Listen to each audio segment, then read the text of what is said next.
Bonjour, ici Lolo du 451 et aujourd'hui je vais vous faire voir comment jailbreaker de manière Thread. En fait tout simplement votre iPhone 3GS, votre iPhone 4, votre iPod Touch 3G, votre iPod Touch 4G et votre iPad 1G.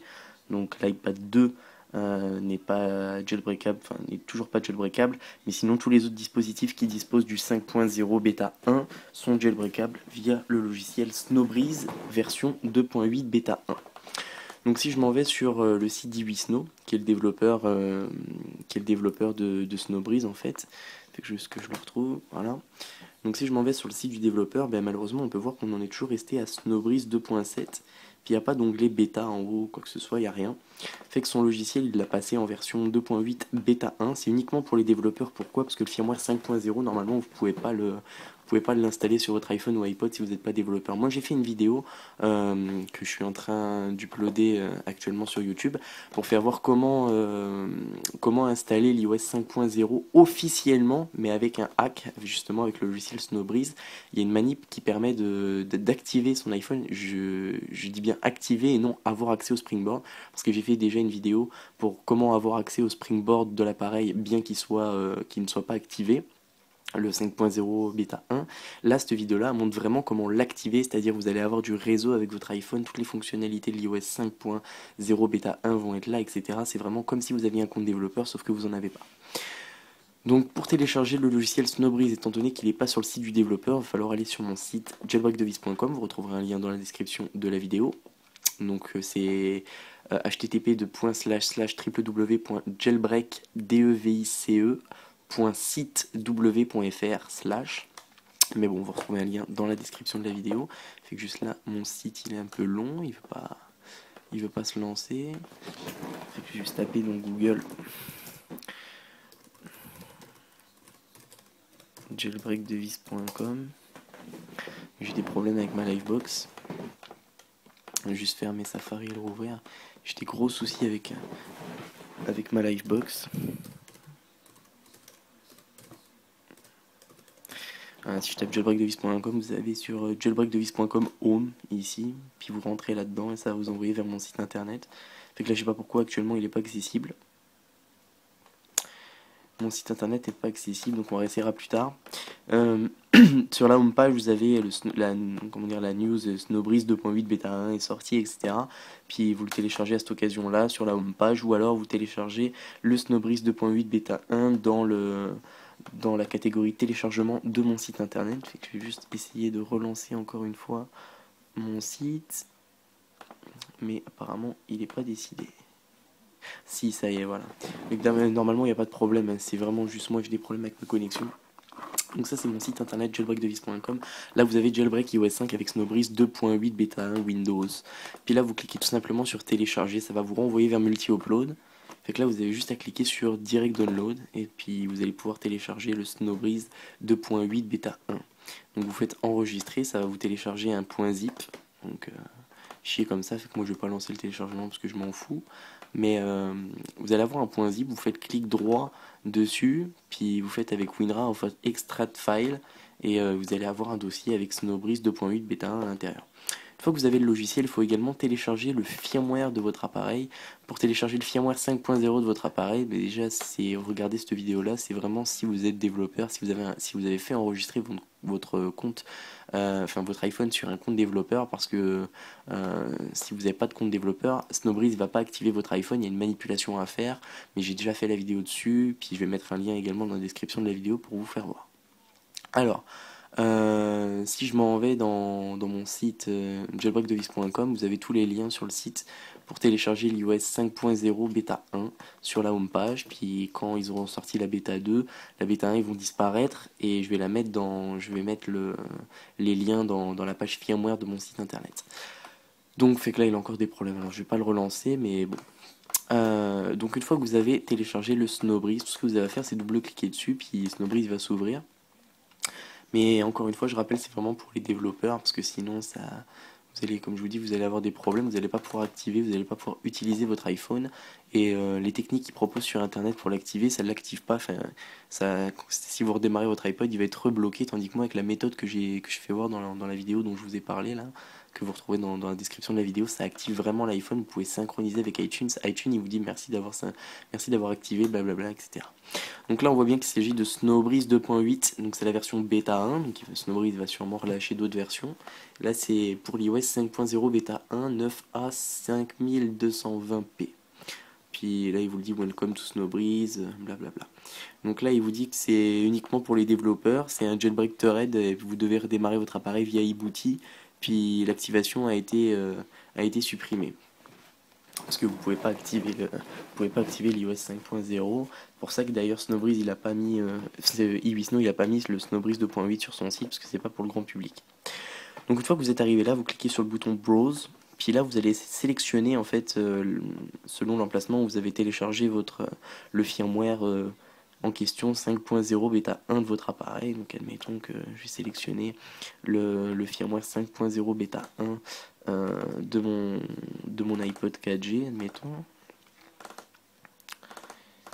Vous cliquez là-dessus, puis lui il va loader.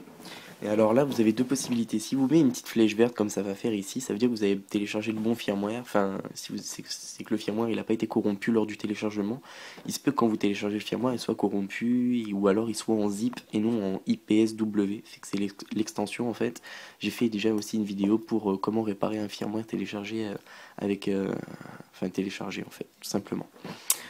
Donc là, il me dit, il a bien reconnu mon iPod Touch. Puis là, il me dit IPSW verified. Clique the next arrow to continue. Donc tout simplement, il me dit que c'est bien le 5.0 bêta 1, blablabla, IPSW verified. Je peux cliquer sur la flèche verte. Et là, vous allez aller dans Expert Mode. C'est toujours mieux d'aller dans Expert Mode. Vous allez cliquer sur General en haut. Puis vous cliquez sur la petite flèche bleue.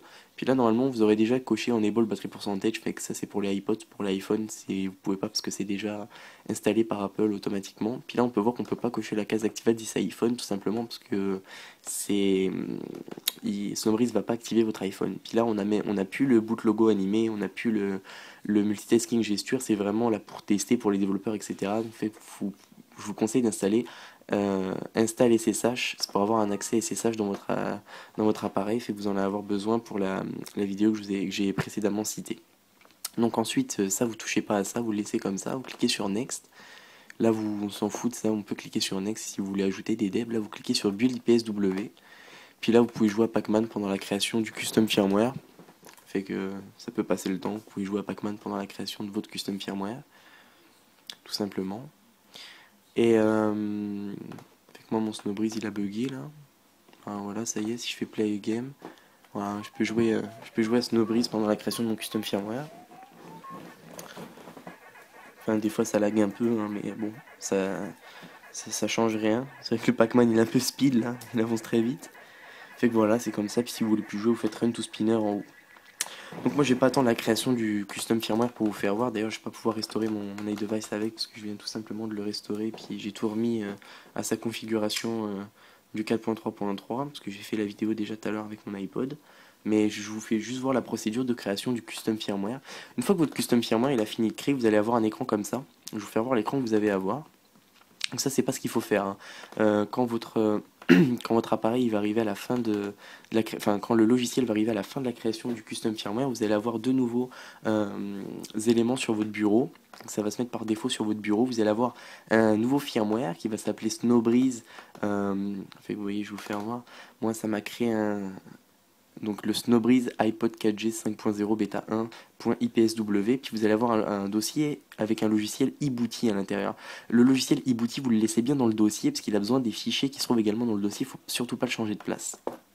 Donc là vous allez avoir un écran comme ça, vous allez avoir l'écran de iReb, donc juste vous faire voir, vous allez avoir un écran comme ça. Là ce qu'il faut faire c'est, vous mettre votre appareil en mode DFU. Donc pour le mettre en mode DFU, il faut tout simplement le connecter, vous cliquez sur Start, puis vous suivez les indications qu'il y a sur le logiciel. Il va falloir presser le Home bouton et le Power bouton pendant 10 secondes en même temps, puis vous relâchez le Power bouton, vous restez appuyé sur le Home bouton jusqu'à temps que Snowbreeze il détecte votre iPhone. Vous allez avoir un message avec écrit iReb et il va patcher en fait votre iPhone, iPod ou iPad dans un mode DFU parfait pour permettre la restauration avec un custom firmware. Donc une fois que ça c'est fait, vous pouvez fermer Snowbreeze, vous allez rouvrir iTunes. Puis comme Snowbreeze il est disponible uniquement pour les utilisateurs Windows, iTunes il va détecter un iPhone en mode récupération. Vous cliquez sur OK, puis là vous allez cliquer sur la touche Shift de votre clavier, qui est celle-ci. Et vous cliquez sur Shift et en même temps dans iTunes vous allez cliquer sur Restaurer. Là il va y avoir une fenêtre qui va apparaître. Et là dans cette fenêtre vous allez sélectionner le firmware que Snowbreeze il vous a créé, qui est normalement placé sur votre bureau et qui s'appelle Snowbreeze, puis après le nom de votre appareil, si c'est indépendamment de si c'est un iPhone, un iPod ou un iPad. Une fois que ça c'est fait, vous pouvez lancer la procédure de restauration et là vous allez avoir aucune erreur, la restauration elle va se compléter correctement, puis ça va protéger votre baseband si vous êtes avec les iPhones, surtout avec les 3GS, vous allez pouvoir le faire avec les 3GS le baseband de l'iPad, ça va fonctionner aussi puisque Snowbreeze il upgrade pas le baseband c'est la partie téléphone de l'iPhone en fait, tout simplement. Donc voilà, alors par contre après redémarrage de l'iPhone, tout simplement votre appareil ne va pas être activé, il faut l'activer via un compte développeur, ou alors vous suivez mon autre vidéo pour l'activer, mais pour l'activer il faut absolument avoir coché la case install SSH au préalable dans Snowbreeze, donc c'est pour ça que c'est important de la cocher si vous souhaitez profiter d'une activation, mais là je vous renvoie vers mon autre vidéo que j'ai fait.